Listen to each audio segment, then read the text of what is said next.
Bismillahirrahmanirrahim. Assalamualaikum warahmatullahi wabarakatuh. Selamat siang. Perkenalkan, nama saya Laila Sari sebagai KUPT Laboratorium Setikes Dharma Husada.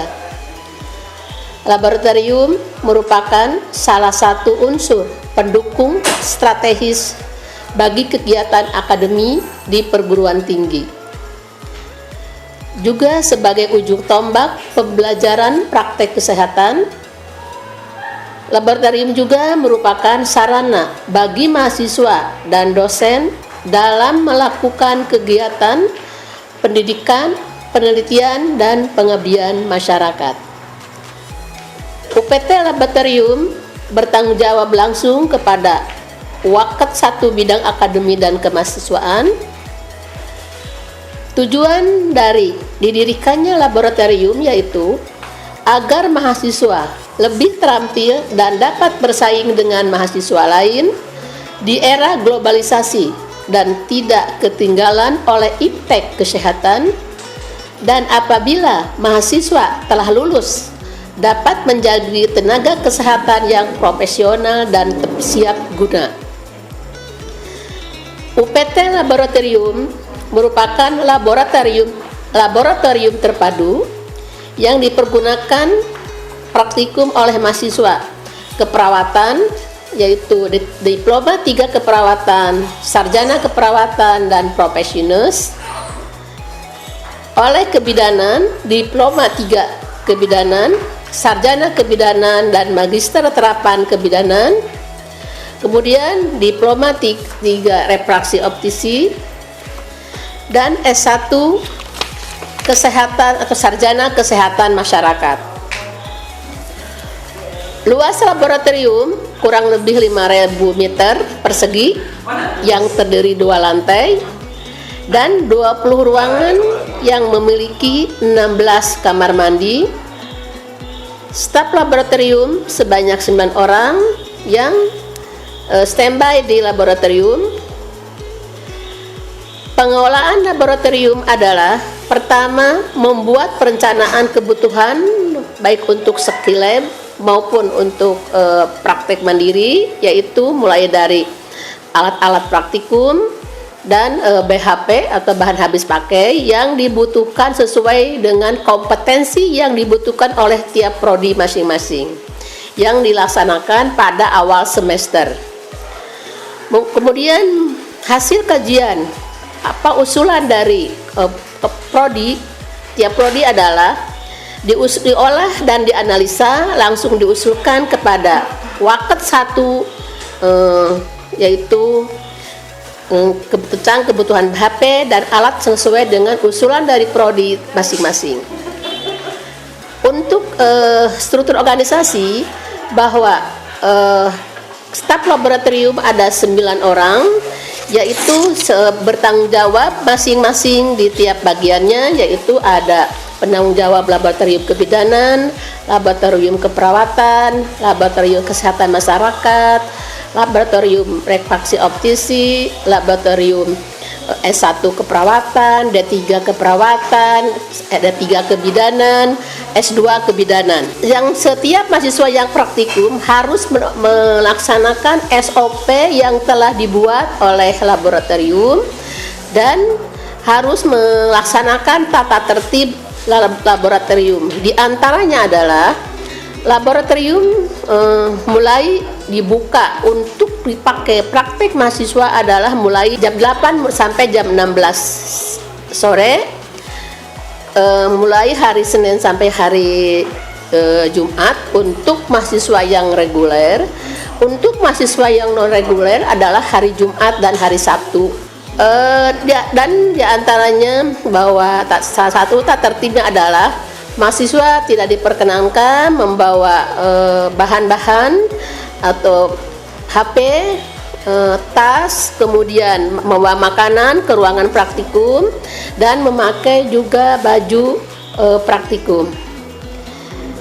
Kemudian setiap mahasiswa yang akan praktikum harus membuat absensi, membuat Prasat apa yang akan dicapai, peralatannya apa, kemudian berita acara, praktikum yang ditandatangani oleh dosen, dan jangan lupa membawa modul praktek yang dibuat oleh prodi itu harus dibawa karena akan ditandatangani oleh dosen maupun oleh laboran. Kemudian harus menjaga kebersihan dan harus menjaga safety, baik untuk alatnya sendiri termasuk juga oleh mahasiswanya. Jangan sampai mahasiswa terkontaminasi oleh hal-hal yang bisa menimbulkan kepada mahasiswa tersebut menjadi yang menimbulkan masalah. Kemudian menjaga mutu dan menjaga kewaspadaan terjadinya akibat kelalaian dari praktek. Mungkin itu yang bisa disampaikan tentang bagaimana pengelolaan tentang laboratorium. Untuk nanti selanjutnya untuk menggait kepada tiap ruangan yang akan disampaikan oleh Ibu Ropi. Terima kasih. Mohon maaf lahir batin. Waalaikumsalam. Wassalamualaikum warahmatullahi wabarakatuh.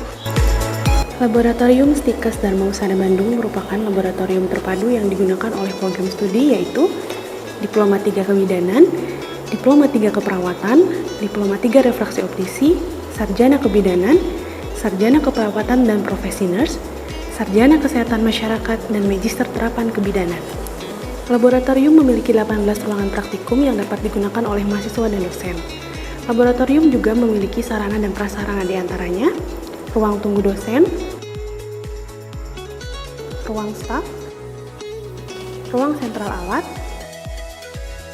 musola, gudang, toilet, lapangan, dan tempat parkir. Ini adalah ruang sentral alat, penyimpanan pentem, dan bahan habis pakai laboratorium Stikes Dharma Husada Bandung. Luas ruangan ini yaitu 69 meter persegi. Ruangan ini digunakan untuk menyimpan alat kebidanan dan keperawatan, sedangkan untuk alat Diploma 3 Refraksi Optisi dan Sarjana Kesehatan Masyarakat terdapat di lantai 2. Di ruangan ini terdapat 2 lemari bahan habis pakai, rak untuk penyimpanan tromol, lemari untuk bahan linen, dan etalase-etalase yang di dalamnya berisikan alat yang sesuai dengan kompetensi yang dipraktekkan oleh mahasiswa. Contohnya di sini terdapat etalase berisikan alat keperawatan medikal bedah, alat keperawatan anak, alat keperawatan dasar dan KKPK, alat keperawatan maternitas dan kebidanan, alat keperawatan gawat darurat, dan lemari pentem anatomi fisiologi. Setiap mahasiswa yang akan melaksanakan praktikum diwajibkan mengikuti alur yang sudah ditentukan oleh laboratorium. Ruang gawat darurat keperawatan memiliki luas 51,8 meter persegi. Di dalamnya terdapat ruang triase. Ruang triase di sini adalah ruangan untuk memilah pasien berdasarkan status kedaruratannya. Penuntun triase dilambangkan dengan garis warna yang memiliki beberapa makna warna. Di antaranya, untuk warna merah menunjukkan arah ruangan untuk pasien dengan kondisi gawat darurat atau area resusitasi. Warna kuning menunjukkan arah ruangan pasien prioritas 2, yaitu untuk pasien gawat tetapi tidak darurat atau ruangan tindakan. Warna hijau menunjukkan arah ruangan pasien prioritas 3 atau area observasi. Dan warna hitam untuk pasien yang sudah dinyatakan meninggal menuju ke ruangan jenazah. Di dalam ruangan gawat darurat terdapat ruangan resusitasi, yang di dalamnya berisikan belangkar dan troli emergensi. Di sini juga terdapat pentem praktikum resusitasi jantung paru atau RJP yang dapat digunakan dalam 2 mode training dan juga mode testing. Ruangan ini juga dilengkapi dengan bedside monitor yang dapat mengukur tekanan darah, suhu tubuh, nadi, dan juga oksimetri pasien. Alat penungging lainnya yaitu siring pump dan infus pump. Pada ruangan resusitasi juga terdapat troli emergensi yang digunakan untuk menempatkan perlengkapan medis dan obat-obatan penting yang dibutuhkan segera. Isi di dalam troli emergensi adalah terdapat obat-obatan emergensi. Di sini juga terdapat berbagai macam disposable siring, IV kateter berbagai ukuran, selang oksigen. Di sini juga terdapat belvac mask, laryngoskop atau set intubasi, ada pula collar neck. Di ruangan gawat darurat juga disediakan lemari display sesuai dengan kompetensi gawat darurat. Selanjutnya, ruang gawat darurat kebidanan dan maternitas. Ruangan ini memiliki luas 51,8 meter persegi. Ruangan ini dapat digunakan oleh program studi kebidanan dan keperawatan untuk menunjang kompetensi asuhan persalinan normal, episiotomi, amniotomi, hekting, pencatatan patograf. Di ruangan ini juga terdapat gimbal yang dapat digunakan saat kala 1 fase aktif. Apabila terjadi kegawat daruratan maternal dan neonatal pada saat proses persalinan, maka dilakukan tindakan penanganan kegawat daruratan, yang ruangannya menyatu dengan ruangan persalinan sehingga memudahkan dalam tindakan. Adapun asuhan kegawat daruratan yang dilakukan yaitu persalinan dengan distosia bahu, persalinan sungsang, penanganan awal PEB, penanganan perdarahan, dan penanganan shock hipovolemik. Ruang ANC atau antenatal care memiliki luas ruangan 51,8 meter persegi, dapat digunakan oleh program studi kebidanan dan keperawatan dengan kompetensi pemeriksaan ibu hamil, imunisasi TT, dan senam hamil. Selanjutnya, ruang laboratorium dasar dan anatomi fisiologi memiliki luas ruangan 51,8 meter persegi yang dapat digunakan oleh program studi kebidanan, keperawatan, dan kesehatan masyarakat. Ruangan ini dapat digunakan untuk menunjang kompetensi biomedik, anatomi fisiologi, farmakologi, pemeriksaan laboratorium penunjang seperti golongan darah, Hb, dan urin. Ruangan PNC atau postnatal care memiliki luas ruangan 51,8 meter persegi. Ruangan ini dapat digunakan untuk program studi kebidanan dan keperawatan dengan kompetensi pemeriksaan fisik nifas, breast care, pijat oksitosin, teknik menyusui yang benar, dan senam nifas. Selanjutnya ruang anak, bayi baru lahir, tumbuh kembang, serta anak prasekolah. Ruangan ini memiliki luas 60 meter persegi, dapat digunakan oleh program studi kebidanan dan keperawatan. Ruangan ini dapat menunjang kompetensi pemeriksaan fisik bayi baru lahir, memandikan bayi, pijat bayi, metode kangguru, imunisasi, penilaian tumbuh kembang anak atau DDST, terapi bermain, dan MTBS. Ruangan KB Kespro memiliki luas ruangan 36 meter persegi. Ruangan ini dapat digunakan oleh program studi diploma kebidanan untuk menunjang beberapa kompetensi. Ruangan ini dapat digunakan oleh program studi diploma 3 kebidanan untuk menunjang beberapa kompetensi pemasangan KB, diantaranya KB implan, IUD, KB suntik, KB pil, dan pemeriksaan IVA-tes. Selanjutnya, ruang komunitas.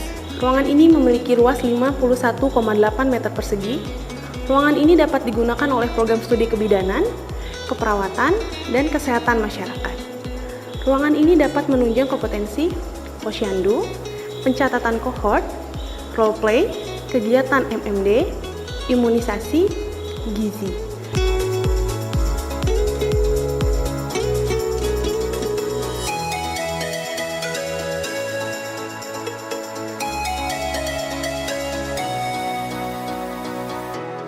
Di ruangan ini juga terdapat maket rumah sehat perkotaan dan pedesaan hasil karya mahasiswa sarjana kesehatan masyarakat. Ruang gerontik memiliki luas ruangan 51,8 meter persegi.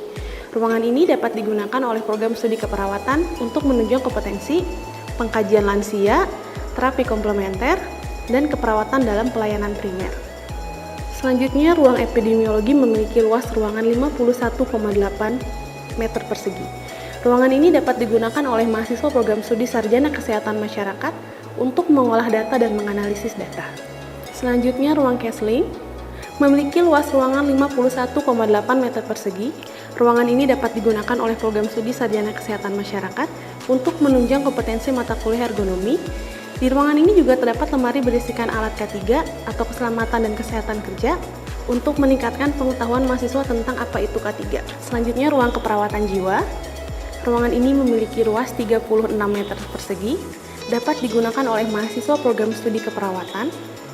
Di dalam ruangan jiwa terdapat lemari display yang dapat menunjang praktikum keperawatan jiwa. Contohnya, kartu TAK atau terapi aktivitas kelompok, ada alat musik, ada juga baju restrain, dan juga ada set alat mandi dan makan. Selanjutnya kita ke ruangan KDM, KKPK, dan KMB. Ruangan ini memiliki luas 99,2 meter persegi. Ruangan ini dapat digunakan oleh program studi kebidanan dan keperawatan untuk menunjang kompetensi seperti pemeriksaan fisik, infus, injeksi, pemasangan NGT, pemasangan oksigen, pemasangan kateter, bed making, suction, nebulizer, kolostomi, dan perawatan luka modern. Selanjutnya ruangan lensa kontak dan low vision yang memiliki luas ruangan 51,8 meter persegi. Ruangan ini dapat digunakan oleh mahasiswa program studi Diploma 3 Refraksi Optisi untuk praktikum dengan kompetensi pemeriksaan kadar air mata, pengukuran horizontal visible iris diameter, pengukuran kelengkungan kornea, memasang dan melepas lensa kontak lunak pada pasien, mengidentifikasi kondisi mata pasien pemakai lensa kontak, memahami prosedur pemeriksaan pasien yang menderita low vision, dan anamnesa pasien low vision. Selanjutnya ruangan refraksi dan binokuler yang memiliki luas ruangan 51,8 meter persegi.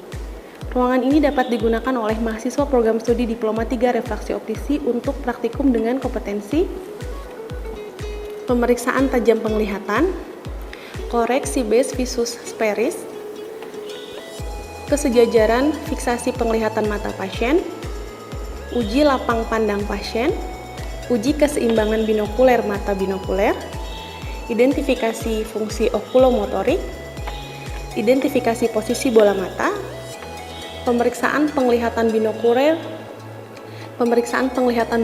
dengan Watford dot test, pemeriksaan penglihatan binokuler dengan menggunakan lensa Maddox, pemeriksaan fungsi stereopsis penglihatan. Ruang audiovisual memiliki luas ruangan 74 meter persegi. Ruangan ini dapat digunakan oleh semua program studi untuk demonstrasi yang dilakukan oleh dosen sebelum para mahasiswa dipecah menjadi kelompok-kelompok kecil saat praktikum. Ruangan ini dapat digunakan oleh semua program studi untuk demonstrasi yang dilakukan oleh dosen sebelum para mahasiswa dipecah menjadi kelompok-kelompok kecil saat praktikum. Di akhir semester, untuk mengevaluasi hasil praktikum mahasiswa, diadakan ujian praktikum menggunakan metode OSCE atau Objective Structure Clinical Examination. Assalamualaikum warahmatullahi wabarakatuh. Saya Laila Sari sebagai KUPT Laboratorium. Saya akan memperkenalkan yang bertanggung jawab di laboratorium ada 9 orang, yang 5 orang sedang cuti dan yang sedang bertugas sebagai vaksinator. Untuk selanjutnya akan diperkenalkan sendiri oleh masing-masing sendiri. Silahkan Ibu Novi untuk memperkenalkan sebagai penanggung jawab apa. Assalamualaikum warahmatullahi wabarakatuh. Nama saya Novia Adebeta Nurul. Saya sebagai penanggung jawab laboratorium S1 Kesehatan Masyarakat. Assalamualaikum warahmatullahi wabarakatuh. Saya Lina. Di sini saya bertanggung jawab sebagai penanggung jawab sebagai laboratorium sarjana kebidanan. Assalamualaikum warahmatullahi wabarakatuh. Nama saya Siti Holiso. Saya sebagai penanggung jawab Diploma 3 Kebidanan. Assalamualaikum warahmatullahi wabarakatuh. Saya Nur Widianto. Saya penanggung jawab laboratorium Diploma 3 Optometri. Ya, terima kasih. Yang 5 orang yang sedang cuti hamil yaitu dari penanggung jawab laboratorium S1 keperawatan, Pak Astar sebagai penanggung jawab D3 keperawatan sedang menjadi vaksinator. Kemudian yang S2 kebidanan Ibu Indah sedang cuti, dan itu mungkin yang nggak bisa hadir pada hari ini. Mohon maaf, terima kasih. Wassalamualaikum warahmatullahi wabarakatuh.